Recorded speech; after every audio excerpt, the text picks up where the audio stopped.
Alors bonsoir chers panafricanistes, chers combattants pour l'émergence africaine, c'est le Banin de Yingui une fois de plus. Alors ce soir j'aimerais parler d'un sujet vraiment qui n'est pas à la une des médias, qui n'est nulle part, mais c'est un sujet qui est important pour les Africains, qui est important pour les Camerounais en particulier, et je pense que ça se passe un peu partout dans les pays africains. C'est la police. La police, surtout la police et la gendarmerie. Nos forces de l'ordre, ou alors forces du désordre, comme on l'appelle. Alors, quels sont les fléaux de la police et la gendarmerie dont tout le monde est au courant? Il y a la corruption, il y a le manque de professionnalisme, il y a la paresse ou alors l'incapacité de bien faire son travail, mais également il y a le clientélisme et il y a au-dessus de tout cela le manque d'outils. Il y a le manque d'outils, mais il y a également un manque de ressources volontaires. Alors vous allez à la police, quand vous rendez à la police, au Cameroun par exemple, vous vous rendez compte que le policier écrit, c'est-à-dire la police, elle demeure archaïque, aussi archaïque qu'elle a toujours été. C'est-à-dire, il n'y a aucun ordinateur central, il n'y a aucun ordinateur, même aucun PC où on enregistre les informations.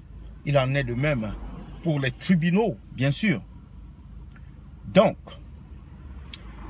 vous vous retrouvez dans cette atmosphère où il y a des piles de papier qui sont rangées en désordre dans une salle. Pourquoi? Parce que d'une part, les pouvoirs publics, le gouvernement ou le régime n'a pas investi comme il se doit pour moderniser la police. D'autre part, il s'agit d'un système, en fait, qui est très rentable. Parce que, souvenez-vous, s'il faut un mot de passe juste pour trouver votre dossier sur l'ordinateur, ça ne prend aucun effort. Mais s'il faut aller le fouiller dans une pile de papier, alors là, il faut monnayer. Ça se paye. Et donc, on a intérêt à garder ce système. Du moins, bon, dans ce sens-là. Ou alors, simplement, il s'agit d'une situation qui est malheureuse, mais dont on tire le meilleur profit de la situation, qui constitue le rackettage, le monnayage et tout ce que ça concerne. Ça, c'est un problème. En dehors de la surfacturation des autres services, c'est-à-dire l'établissement des cartes d'identité, ce système d'escroquerie avec les photos qui se prennent, qui se vendent par-ci, par-là. Vous n'avez pas le droit de venir avec votre photo qui a les mêmes normes que la photo qu'on a, que celle que le photographe qui est, c'est-à-dire accrédité à la station de police produira. Simplement parce que c'est un business. Parce que celui-là, il reverse une partie de la somme, soit au commissaire de police, soit au sous-commissaire ou quoi que ce soit. Mais bon, on n'accepte pas cela. Il y a tout ce monnayage. Il y a le monnayage également lorsque vous venez avec une plainte, avec quelqu'un, on vous escroque de l'argent, du carburant, on vous escroque de l'argent pour monter le dossier, des timbres et tout cela. Et puis, quand le concerné est interpellé, on l'escroque également. On l'escroque. Et bon, vous-même qui avez apporté l'affaire devant la police, vous n'avez pas justice, on ne vous rend pas justice et la personne ne va pas en prison. Simplement parce qu'elle a monnaie. Mais vous également, vous avez monnaie pour qu'il se fasse prendre.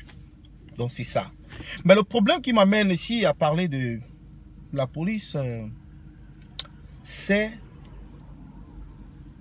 le désordre qui y règne, surtout lorsqu'il s'agit du service de nuit. La nuit, nous connaissons les dangers que nous courons en tant que citoyens la nuit. Rendez-vous compte, 80% des crimes commis au Cameroun, en Afrique, se commettent la nuit. C'est-à-dire lorsque la nuit tombe entre probablement les 18 heures et les 5 heures du matin, 6 heures par là. Ça fait 12 heures du temps. Voilà les 12 heures pour lesquelles la police est vraiment requise. La gendarmerie est vraiment requise.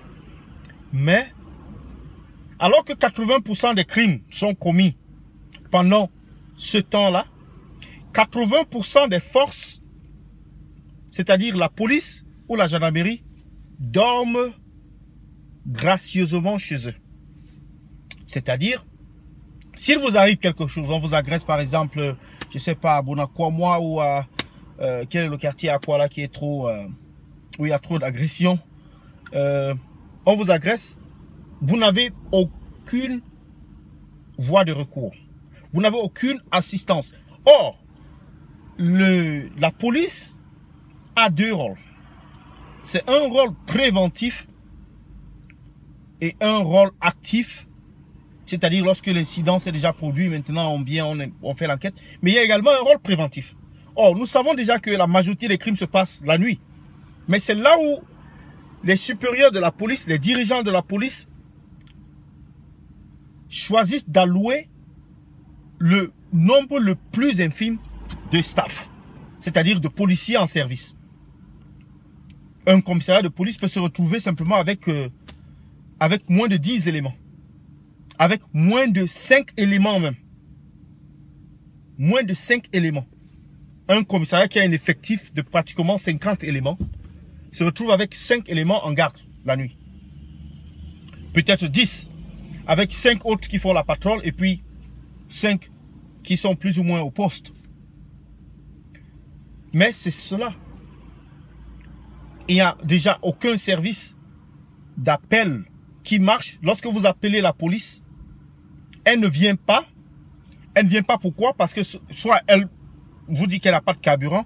De deux, soit ils ont peur du risque. C'est-à-dire d'aller dans une situation où certaines personnes ou les brigands auraient des armes. Soit simplement, ils ne sont pas intéressés parce qu'il n'y a pas une mangeoire là-bas. Le risque est élevé, mais il n'y a pas de mangeoire. Donc, ils préfèrent faire sillonner les bars et racketter les bars et les snacks. Et puis, rentrer au poste de police. Donc, la défense ou bien la sécurité des citoyens, ce n'est pas leur priorité. Mais ça, c'est un système faux. Les patrouilles sont là pour intimider, pour décourager les gens. Or, il n'y a pas de patrouilles de nuit qui vont dans des lieux où il y a des crimes. Par contre, ces patrouilles-là vont simplement dans les lieux où il y a des snacks et des bars et du monde, en fait, pour racketter les gens. Or, c'est la nuit qu'on a besoin de la présence policière. C'est la nuit que les policiers doivent travailler. C'est la nuit. Ils sont là en journée. En journée, on se retrouve avec un effectif de pratiquement 70% dans un poste de police. Ils sont là à faire simplement les commentaires ou à faire des PV. Mais ça, c'est rien du tout. C'est rien du tout. Il y a très peu d'interventions qui nécessitent la police. La nuit d'intervention où des vies de gens sont en danger dans tous les cas. La vie, c'est la chose la plus chère. La vie, c'est la chose la plus précieuse. Donc, on se doit de la protéger. Et donc, c'est pour cela que j'en appelle aux autorités camerounaises pour qu'ils essayent de revoir cela. C'est pas que la nuit, lorsque les gens sont en train de mourir, ils sont en train d'être attaqués. C'est là où les policiers ils dorment gracieusement chez eux et ils n'ont rien à foutre. Ils viennent seulement le matin et puis les gens ils meurent comme ça alors que la police elle est là pour protéger la population civile, pour leur donner cette assurance-là. Elle n'est pas là pour maltraquer, c'est-à-dire matraquer les gens, pour chasser les gens lorsqu'ils veulent faire une marche ou quoi que ce soit, ou un meeting, quoi que ce soit. C'est pas le rôle de la police. Là-bas, ils doivent encadrer. Donc, sur ce, je vais vous quitter. J'attends vos commentaires. Si vous avez été victime d'un cambriolage, d'un vol, laissez votre commentaire, partagez la vidéo. Merci et à bientôt.